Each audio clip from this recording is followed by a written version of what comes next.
Saudações meus amigos no Catãs, sejam bem-vindos ao meu canal. Como já devem saber, eu sou Círio Teixeira e este é o meu canal. Cá fala sobre direito, então se tens alguma dúvida ou gostarias de ter um acompanhamento no que diz respeito a direito, estás no canal correto, então faça a tua subscrição e partilha para que mais pessoas sejam então atingidas com os nossos vídeos de direito. Mas bem, caso tenhas uma dúvida concernente aos nossos vídeos, está todo ele bem organizado. É uma questão de ir para a minha playlist, vais encontrar várias cadeiras. É uma questão de clicar na cadeira que lhe interessar. Por exemplo, vais encontrar Teoria Geral de Direito Civil, Direito Constitucional, vais encontrar Processo Civil e por aí vai. Uma questão de clicar na janelinha que achares que gostarias de ver, as matérias em questão vais encontrar já. Mas pronto, quanto ao nosso vídeo de hoje vamos fazer uma breve introdução ao processo executivo. De realçar que hoje é a nossa primeira aula em volta de processo executivo, porque nós já disponibilizamos ou temos uma playlist em volta de processo declarativo, onde temos várias aulas. Vamos já até mais tardar o próximo mês findar as nossas aulas do processo declarativo e por hoje daremos início à nossa aula em volta de processo executivo, o que quer dizer que hoje é a nossa primeira aula. Faremos apenas uma breve introdução em volta do processo executivo, podendo claramente trazer também a diferença entre processo declarativo e processo executivo. Então, sem mais voltas, subscreva o meu canal, partilha para que mais pessoas sejam alcançadas e vamos ao nosso vídeo.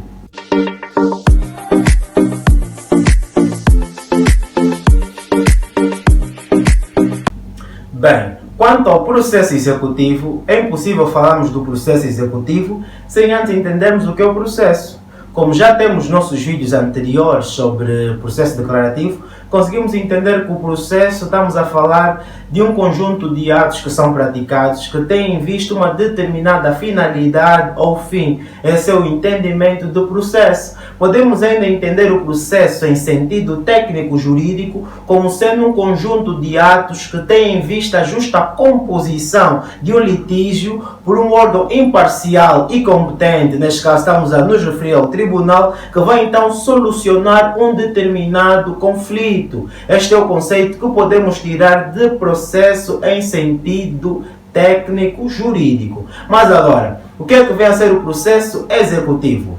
Antes de entendermos o que é o processo executivo, vamos ter que entender primeiramente o que é o processo declarativo, ou trazermos a diferenciação para podermos entender afinal o que vem a ser o processo executivo. Nas nossas aulas sobre o processo declarativo, conseguimos aprender que o processo declarativo é aquele em que o autor requer que o tribunal declare a existência ou inexistência de um direito ou de um facto. Ou seja, no processo declarativo, o autor procura simplesmente que o tribunal declare que há ou não há determinado direito. Este é o processo declarativo, onde conseguimos ver que podem ser de simples apreciação, de condenação ou constitutivo. Isto aqui é o processo declarativo. Mas agora, o que vem a ser o processo executivo? Para entendermos o que é o processo executivo, vamos só ler o artigo 817 do Código Civil. O artigo em questão vai te dizer o seguinte: não sendo obrigação voluntariamente cumprida, tem o credor o direito de exigir judicialmente o seu cumprimento e de executar o patrimônio do devedor nos termos declarados neste Código e nas leis do processo. Desmistificando, entende? Como nós vimos, nos processos declarativos, aí na verdade o autor só procura que o tribunal reconheça determinado direito, ou seja, a existência de um direito ou inexistência de um direito ou de um facto.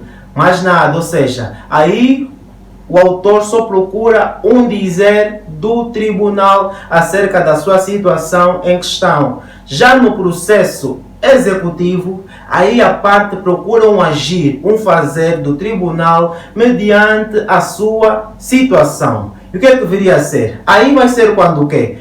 As partes, nesse caso o devedor, não está a cumprir a obrigação que lhe incumbe, o autor, neste caso o credor, vai ter a prerrogativa de, por via do tribunal, exigir que o tribunal em questão ataque o patrimônio do devedor ou de terceiro para ver então findado ou satisfeito aquilo que é o seu direito, que encontras no artigo 817. Por isso é que falamos da realização coerciva da obrigação. Estamos a dizer que nas ações executivas nós vamos encontrar a figura do Estado. Aí já não há uma negociação. Aí o Estado vai interferir na figura do tribunal de modo coercivo para então ver realizado a prestação que o devedor de modo voluntário não a cumpriu. Por isso é que vamos aqui trazer o artigo 817.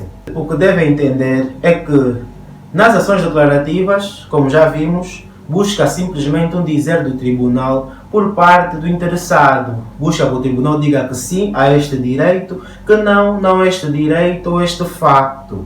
Já nas ações executivas, nós temos que entender que aí não houve um cumprimento voluntário por parte de quem devia cumprir. Estamos a falar do devedor. A parte interessada, neste caso o credor, vai ir até o tribunal. Pronto, tribunal, este indivíduo tem uma responsabilidade para comigo e não fez.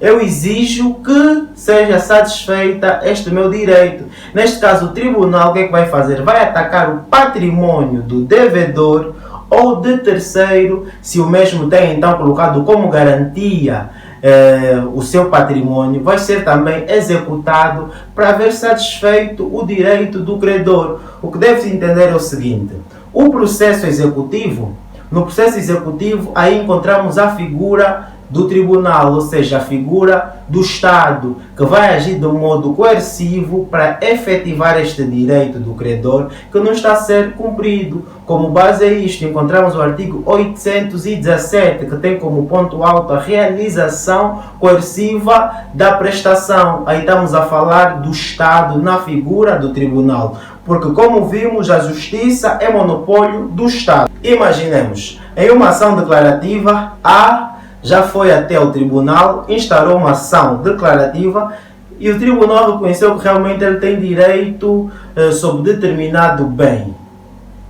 Todavia, B nega-se a entregar este mesmo bem, apesar do tribunal já ter declarado que aquele bem pertence a A. Nessas situações, será que A vai de por si fazer a justiça e receber a porrada, dizer que tens que me dar, não tens que me dar? Não vai ser isso que vai acontecer. Como A já viu o seu direito reconhecido, todavia B nega-se a entregar o bem, o A, por via de uma ação executiva, que neste caso vai ser já o Estado a intervir, como B não cumpriu voluntariamente aquela obrigação que lhe cabe, o tribunal vai agir de modo coercivo para ver cumprida aquela obrigação, que inclusive o tribunal pode atacar o patrimônio de B, neste caso que é o devedor, ou de um terceiro que tenha se vinculado a esta obrigação, para ver satisfeito então este direito que não foi cumprido. Porque nós temos que entender que nas ações declarativas, aí o autor busca apenas um dizer do tribunal. Já nas executivas vai buscar um fazer, ou seja, um agir do próprio tribunal, mediante aquela situação que já se verificou que o indivíduo tem o direito, todavia o outro de modo voluntário nega-se a cumprir. Aí vamos invocar o artigo 817 do Código Civil, que vai te falar sobre a realização coerciva da prestação, que na verdade o credor passa a ter o direito, quando a obrigação não tenha sido cumprida voluntariamente, de exigir ao tribunal que ataque o patrimônio do devedor ou de terceiro que tenha se vinculado a esta obrigação para ver cumprida aquilo que é o seu direito. E agora, o que é que vem a ser o processo executivo? É uma questão de irmos até o nosso artigo 4, no seu número 3 do Código de Processo. Vai te dizer: dizem-se ações executivas aquelas em que o autor requer as providências adequadas à reparação efetiva do seu direito violado. É isso que já explicamos. Podemos fazer uma remissão com o artigo 817 do nosso Código Civil e inclusive o nosso artigo 45, número 2 do Código de Processo, que na verdade a ação executiva vai ser aquele em que o autor busca já a efetivação deste direito violado, quando não há o cumprimento voluntário por parte do devedor. O autor, neste caso o credor, tem a legitimidade de requerer ao tribunal, que é o órgão competente para dirimir os conflitos, como já sabemos, para que tome então as providências adequadas para efetivar este direito que foi beliscado. Em resumo, o que deves entender sobre as ações executivas é que são aquelas ações em que aparece a figura do tribunal que vai agir já de modo coercivo para que se efetive determinado direito. Neste caso, quando uma das partes já foi verificado que deve agir de um modo e não está a agir, a outra parte pode requerer ao tribunal para que o tribunal, enquanto este órgão de soberania, de modo coercivo, faça com que a outra parte que está a negar-se a cumprir de modo voluntário, o cumpra. Por isso é que vamos trazer o artigo 817, onde vais perceber que tem então o credor o direito, quando não houver verificado o cumprimento voluntário da obrigação por parte do devedor, de exigir que o tribunal ataque o patrimônio do mesmo devedor ou de terceiro, se tem então vinculado-se à obrigação, para ver satisfeito o seu direito. Resumidamente, a título introdutório, o que deves entender sobre o processo executivo é isto: artigo 817 e o artigo 818. No 17 vais perceber que é este direito que tem então o credor. No 818 vais perceber as situações em que terceiros também podem ser executados para satisfazer o direito do credor. Então, a diferença entre o declarativo e o executivo é que no processo declarativo, aí o autor busca simplesmente o reconhecimento de um direito, ou seja, um dizer do tribunal se há ou não há a existência de um direito ou de um facto. Já nas ações executivas, aí o autor busca um fazer, busca um agir do próprio tribunal para ver então solucionado, para ver efetivado este seu direito que o devedor de modo voluntário negou-se a cumprir. Espero que tenhas gostado desta nossa breve introdução em volta do processo executivo. Partilha o nosso canal, deixa o teu like, deixa uma sugestão de um tema que gostarias que fosse objeto de aula. Convido os teus amigos para acederem também ao nosso canal e terem este acompanhamento jurídico totalmente gratuito. Deixa o teu like, o comentário para eu ver e diz-me o que achaste do vídeo. E até o nosso próximo vídeo.